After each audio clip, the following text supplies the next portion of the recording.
Une actualité américaine que nous décryptons d'emblée avec l'invité du journal qui nous rejoint via Skype. Calvin Dark, bonsoir et bienvenue. Bonsoir.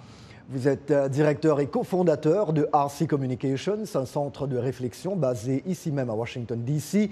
Alors pour nombre d'observateurs, cette enquête en vue d'une éventuelle mise en accusation du président américain n'a pratiquement aucune chance d'aboutir. Est-ce une façon pour les républicains d'infliger à Joe Biden ce que les démocrates ont fait subir à son prédécesseur Donald Trump, mis en accusation 2 fois quand il était au pouvoir? Oui, c'est ça. C'est 100% leur motivation.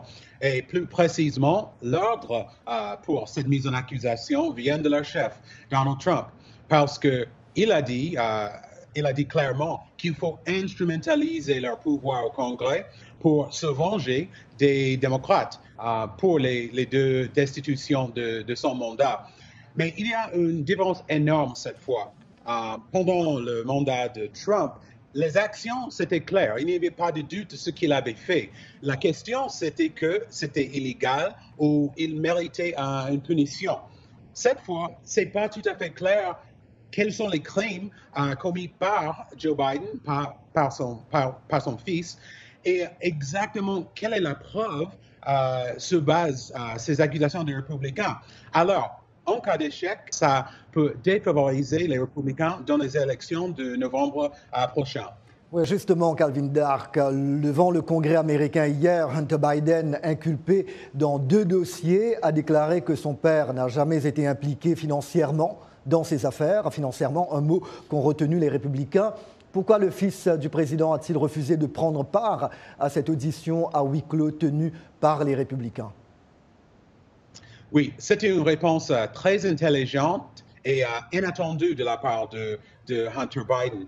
Parce que Hunter Biden savait que s'il avait participé à l'audition à huis clos, les républicains essayeront de manipuler son témoignage pour vraiment soutenir leur narratif que le président Joe Biden était impliqué dans ces affaires illicites quand il était vice-président.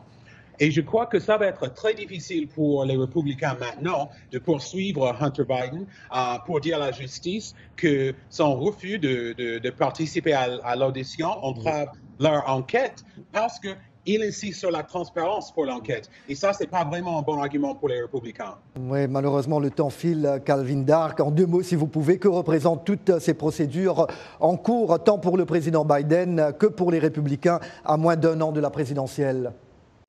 Oui, pour Joe Biden, c'est vraiment embêtant, mais il faut faire 2 choses, coopérer 100% avec l'enquête et faire le job d'être président, parce que cette image, c'est la meilleure riposte de Joe Biden contre ces accusations.